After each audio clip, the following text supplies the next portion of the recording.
Hi guys, it's Machaela and welcome back to my channel and welcome to another ranking video. Today I'm going to be ranking everything I own from E.L.F. I've got 19 total items. I will leave on the screen exactly the order of which they're in because I'll probably get fumbled up. But I have a whole rankings playlist that I will leave either linked on the screen at the end or down below. But let's just go ahead and get right into the video with my least favorite product from E.L.F, which is their lipstick. I just don't like this. The color's a little bit too strong. I'll probably end up decluttering this at some point. I might try to find a few more ways to make it work for me, but at this point, this is just not worth it. And then I've got the Retro Paradise lip liners. This line is discontinued. I feel like shade-wise, they're good. I don't hate them enough to get rid of them, but they don't really last. They're mostly used for me to help just kind of shape the lips so that I can get the lipstick application the way I wanted, but they don't last at all, so I really don't like them. Then I've got a lot of the bite-sized eyeshadow palettes that I have ranked in various portions of this video because I don't feel like the formulas are equal. I feel like some color stories and formulas are better than others, so I kind of have them scattered throughout. But the one I least like is the Acai U. I love the color story, I love the idea behind it, but their performance is just not good. And then I've got the Mint Melt. It was part of their Mint collection a year or two ago. I want to say 2 years ago now. But the Cooling Face Primer, I actually do like this. I just don't like the sticky feeling it leaves behind. Again, it does remind me of the Milk Hydro Grip Primer, and that did break me out. This did not. This is actually almost done. So once I finish this off, I will not be repurchasing it. Again, I just don't like the sticky kind of feeling it has, although that being said, I do want to try their Jelly Pop Primer, which I think is pretty much the exact same formula as this, but I do like the staying power of it holding a foundation. I use this, I especially like a formula like this for a special occasion primer because it just helps hold, I feel like, the foundation and everything you put on top of it better. I just don't like the feeling of when it goes on the face, which is why it is ranked so low. And then something that's just kind of in the middle of the pack for me. I don't really hate this. It's just one of those products that I just don't really feel like it's amazing. And it is their Flawless Finish Satin Foundation. Again, for me, in terms of like everything else I like from E.L.F. and like other foundations, it just kind of gets lost in the crowd. There's nothing really about it that stands out. However, this is something that I would call a reliable formula, meaning if I am in a pinch, I'm out, I need a foundation, I will pick this up and I know it will do what I need it to do. But in terms of standing out for a foundation, it doesn't do it for me. And from everything else in my collection, everything else I pretty much like that I own from E.L.F. So this just kind of falls where it falls, solely because it doesn't stand out.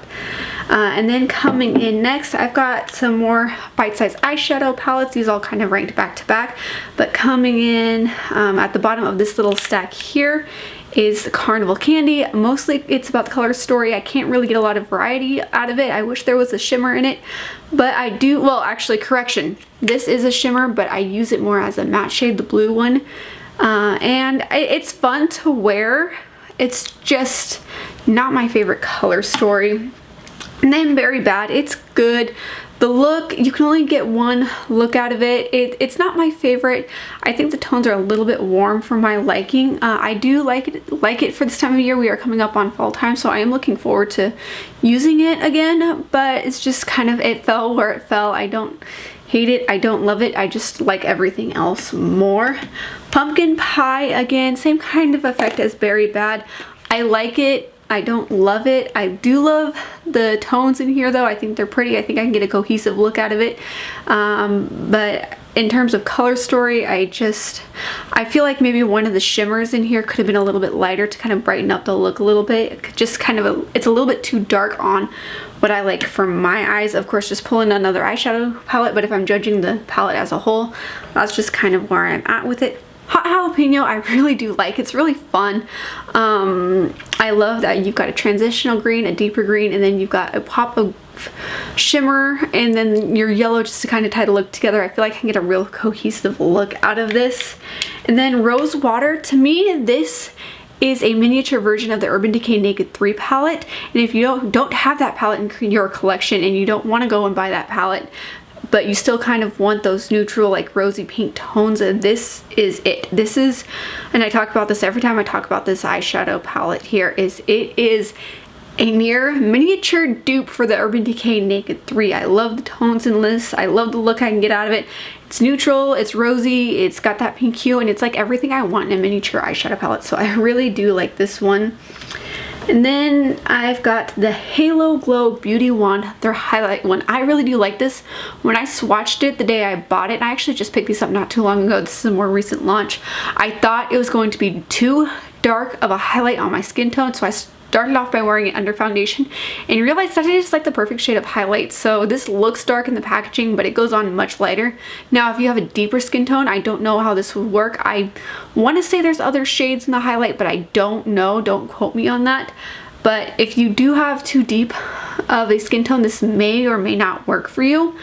But on my skin tone, I really like it. It's actually near perfect. Then another bite-sized eyeshadow palette.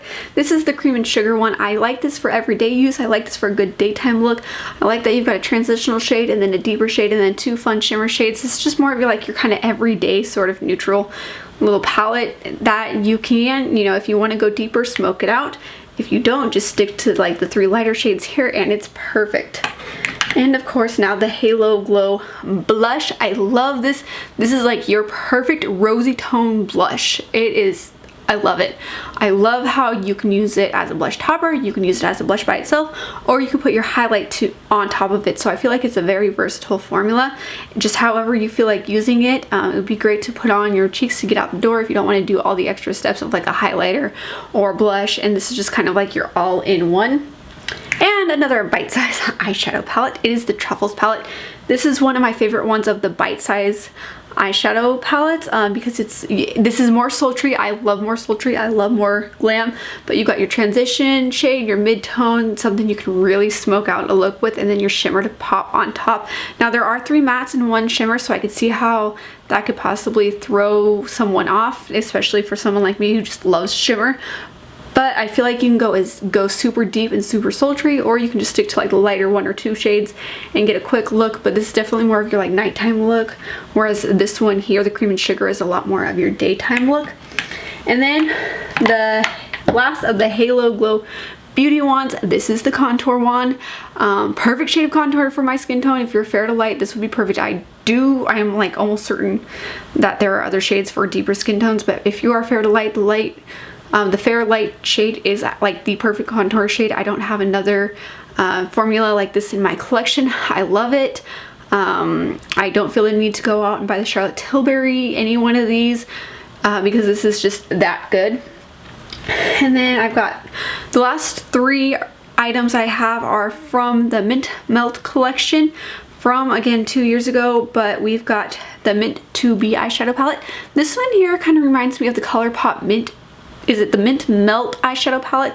I don't know if it's still available or not, but I feel like for 4 eyeshadows you get a lot more of a versatile look, whereas the Mint Melt, it's the Mint to Be from ColourPop. I feel like you don't get as much depth and as much of a sultry look. You just kind of get like a washed out green look, whereas simply because of the fact that you've got a transitional shade and then you've got a real deep green shade, to really get a cohesive look, and then you could pick either a combination or one of the 2 shimmers and you get an absolutely stunning look.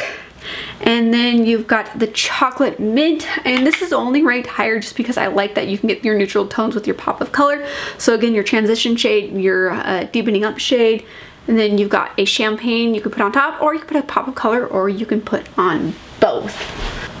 Finally, my number 1 product from E.L.F. is their Mint Melt No Budge eyeshadow sticks.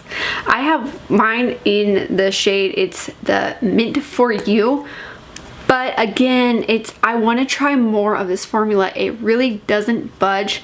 I've heard that you have to set the eyeshadow down after you use it. Personally, I use it both ways and it's just fine. And for being a drugstore eyeshadow stick, it does compare to my high-end stuff. I feel like most of E.L.F. does compare to like a lot of my high-end makeup products, but this one here, it's so good. I really need to go and get more shades in this formula because I love it. Anyway, that is everything I own. If you are new here, welcome to my channel. I do videos focusing on beauty and lifestyle, and I am currently pregnant, so I've got a lot of content on my channel regarding that, and still more to come. We're at the end of our pregnancy journey here. We've got not too much longer left, but I will leave my playlist either in the end screen or down below, or possibly both. But and I do videos focusing on beauty and lifestyle, if I haven't said that already. Anyway, if that's what you're into, hit that subscribe button, and if not, but you still want to stick around, I'd love to have you hit that subscribe button, and I will see you in the next one. Bye guys.